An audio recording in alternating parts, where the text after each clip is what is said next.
Welcome, everybody, to this week's podcast episode for the Financial Freedom Podcast. I'm your host, Dr. Christopher Liu, and I'm always talking about freedom, time, financial, location, health, freedom. I'm always scouring the globe looking for entrepreneurs, changing the world, making an impact. So today I have a special guest, Nate Riggs, and he dubs himself "The Future Belongs to You." He's with Someday Homes Realty, and today we're going to talk all about entrepreneurship, starting a business, thriving, and being an industry leader. So I'm really happy to welcome Nate to the show. Welcome. Awesome. Thank you. Great intro. Appreciate it. Thanks for having me on. Yeah, I know we had connected through Podmatch, and That's right. yeah, it's a great resource. And tell the audience how you got started, and we'll go from there. Yeah, on Podmatch is a great thing. First, I'll say that it's really allowed people like you and me to connect here. I mean, it depends, I guess, how far we want to go back or where which part of the conversation we want to go into as far as the entrepreneurship, as far as the real estate bit. I kind of have always had a passion for it, and I say even though it's not really a family business, it runs in our blood.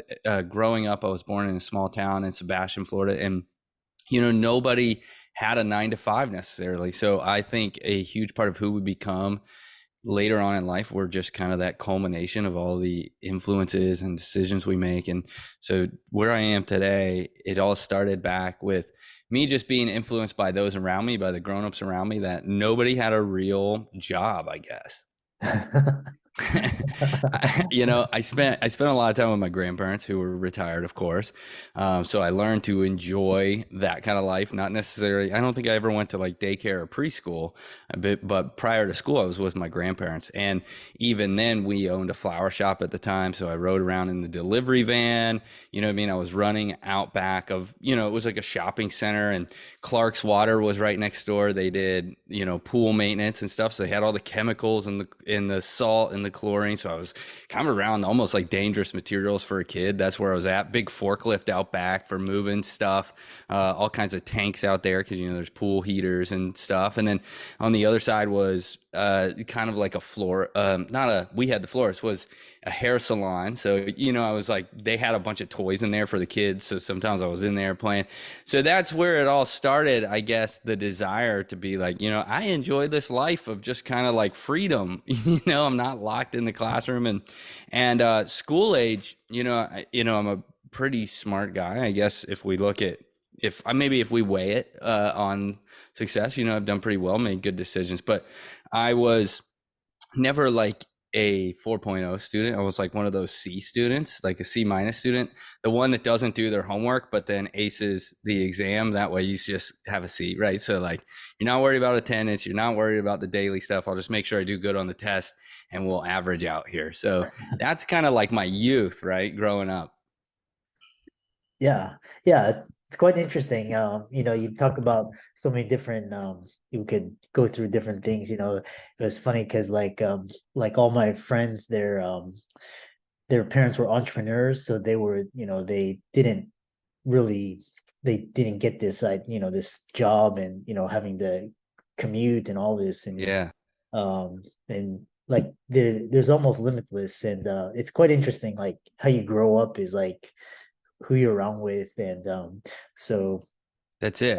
yeah. So and I had so I knew that was what I was gonna do, and I knew I was gonna do real estate. I got into that, and there were some influences there. One of my grandfathers had what was called the Sportsman Marina and Lodge. Like, he came back from World War II and built a hotel, and then we had the flower shop, and it was all very real estate based. It's like nobody was playing the stock market, right? Everybody was in like physical, tangible properties and businesses, things you could reach out and touch and see and understand. Man, there were times we did like like we collected coins at the laundromat, or the, restock like soda machines, everything. Then my sister had this like enormous paper route, not just like the paper route where you go to people's houses, but like along the beach where, like the old metal like canisters where there's stacks of like, you know what I mean? So she was like renting like a U-Haul van load up for the Sunday paper, and we're just in there. It was crazy. So all of that was like the freedom stuff. So for me, I was like, I'm going to go to school for real estate and marketing. And so right out of high school, that's what I went to study. I started out, I went to San Diego for a semester, and then I realized like out of state tuition was a thing. So I came back. I didn't know, until after you get the bill. It just, no one knew. And so then I was going to UNF, and then I realized, oh, I could get my real estate license, but I could quit college and just get a certificate and basically start doing it. So I did that, and then of course I failed, right? So I failed, and I did end up in a career for about 10 years. So I kind of hung up the entrepreneur thing, hung up the real estate world, but Mhm. went and got what I kind of learned was, hey, I'm really young. I'm 21 years old, and that was early or mid 2000s. So you had the recession going, and I was like, if I'm going to be an asset to somebody, I might need to hang this up and learn some valuable life lessons and come back to it later. Yeah. Yeah, it's so interesting. We'll get into real estate because a lot of people are interested in, especially agent and you have to be smart. You have to hustle and you have to be smart and Yeah. you got to go leads, you got to show how homes, you got to close things, sales. So yeah, and it's like interesting, like the real world and the academic world, you have to like combine them, but you can still succeed in the real world if you have street smarts and Yes. make good decisions. So yeah, tell us so you're a top real estate agent in Jacksonville, Yeah. Florida. I think that's where Alex is from with Podmatch and Yeah.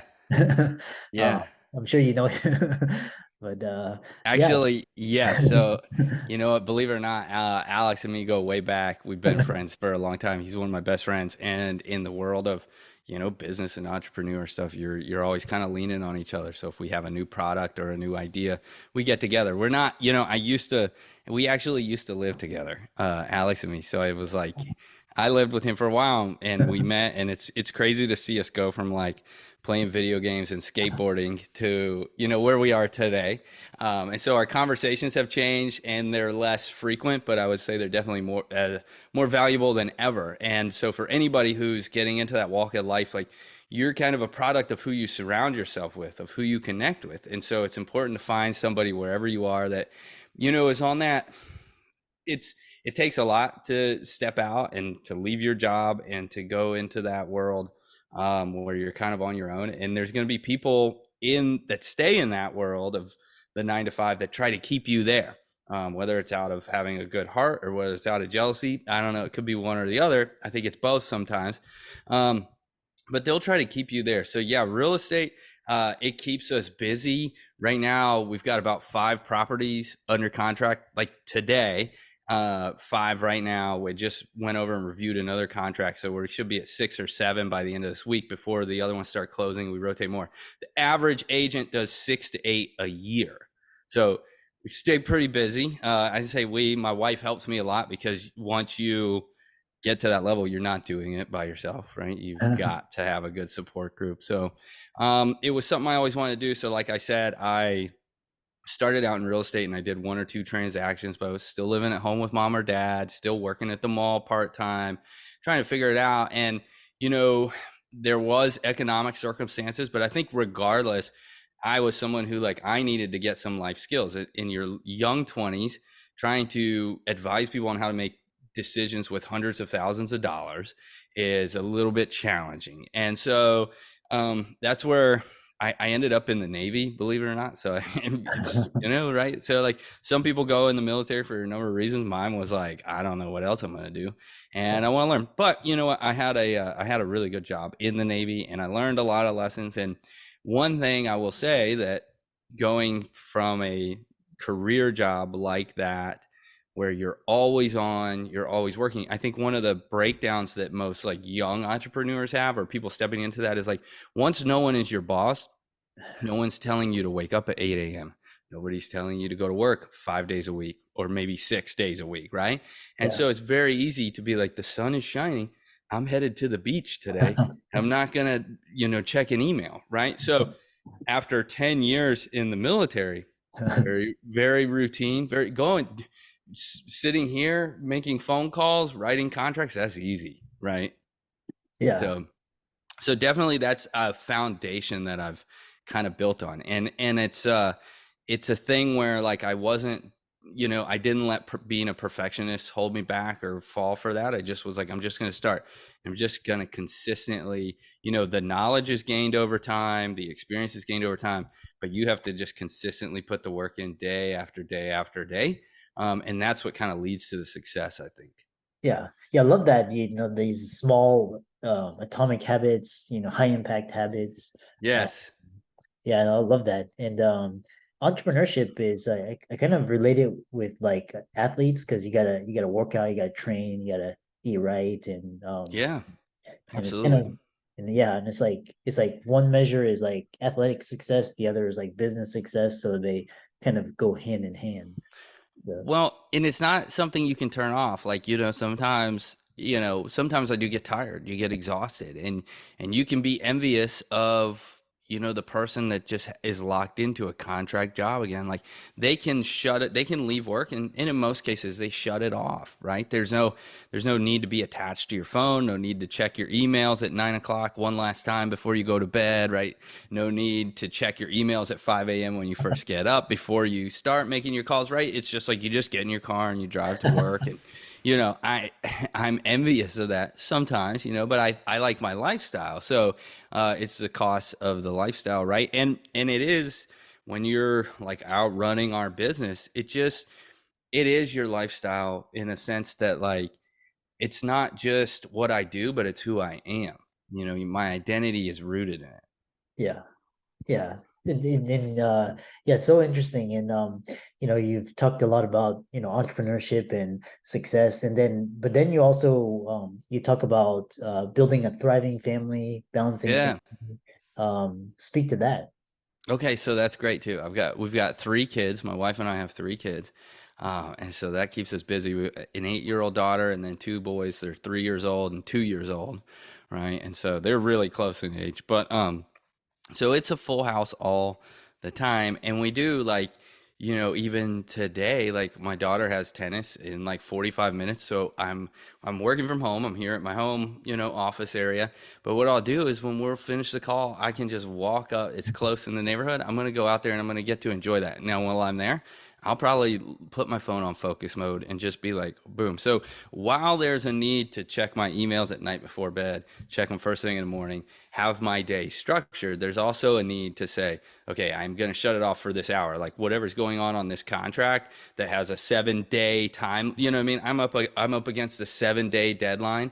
This 1 hour at my daughter's event once a week, it's not going to kill me, right? And so you kind of have to accept that early on. You feel like you can't, and maybe there is a little bit of paying your dues, right? So you might have to sacrifice some family time or some weekends early on, and then once you gain some success, you're able to put systems in place where you do that. But you should never live in a place of like, I'd rather you live in a place of consistency than desperation. Like I don't ever have to be desperate for business so that my family, goes without time. Because what good is all the like if you're just what good is all the money if you're not spending the time with them, if you're not enjoying your life, right? So there's more to it. Um, so family is definitely super important, and there's a challenge there, like with your wife, with like especially if you're working from home. Like today we worked from home, and so she's really good at it though. So she might be better at it than me, like honestly, where we're like, hey, this is work time, let's not, I could get distracted or be like, let me get a snack or let me go out in the garage or like, so I usually go into the office, to be honest, just to be more productive. But it's easy. How some families, because they don't see you like locked in at an office, or they know you don't really have a boss, they may be like, hey, we have this appointment coming up. Hey, we have this trip to SeaWorld. Hey, we have this. And all of a sudden you're like, I'm only working 3 days a week here. Like I can't, Mhm. I've got to put in at least 5. Yeah. Yeah. It's like you have to like stay focused and then it's like you said, time is the most and like that's the asset, that's what we all work for is to have more Yeah. time, freedom, and we get it backwards where we're just like hustling for the dollar and we forget our Yeah. priorities. So And um And that is maybe the difference between because a lot of people say, oh, that person's rich or that person's wealthy. And the way I kind of divine those, like I saw a quote somewhere, so I wish I could take like responsibility for this, but it was like the rich can buy what they want, but the wealthy can do what they want. And I think being wealthy is more than just money in the bank. It's your health and your fitness and your time with your family. And so once you figure out that wealth part, you're able to do what you want. You're able to spend time with the family, go on vacations with your wife or loved one, right? So, Yeah. Yeah, and in the end, it's all at the end of it. It's like who you spend your time with and your experiences and what you yeah. produce in the world. So, um, yeah, great conversation. How did people reach out to you, follow you on social media, contact Yeah. you? Yeah, so the best way is just nateriggsofficial.com. If you go to nateriggsofficial.com, I got a website, and at the top it says social media. You can see everything from blogs to Facebook, LinkedIn, Instagram, one spot, YouTube. I'm on YouTube a lot. And you can also search for homes and do other things there or contact me. Yeah. I think there's even a way to schedule like a 15-minute call with me there. But just nateriggsofficial.com, that's the easiest way for sure. Yeah. And for the audience out there, let's thank Nate for coming onto the show, really talking about valuing our time and um, putting it where it most counts. And be sure to follow him on all of his social media channels, which will be in the links and show notes. Especially his YouTube channel is also on LinkedIn and Instagram. And Yeah. and with that, thanks so much for coming onto the show. Thank you so much.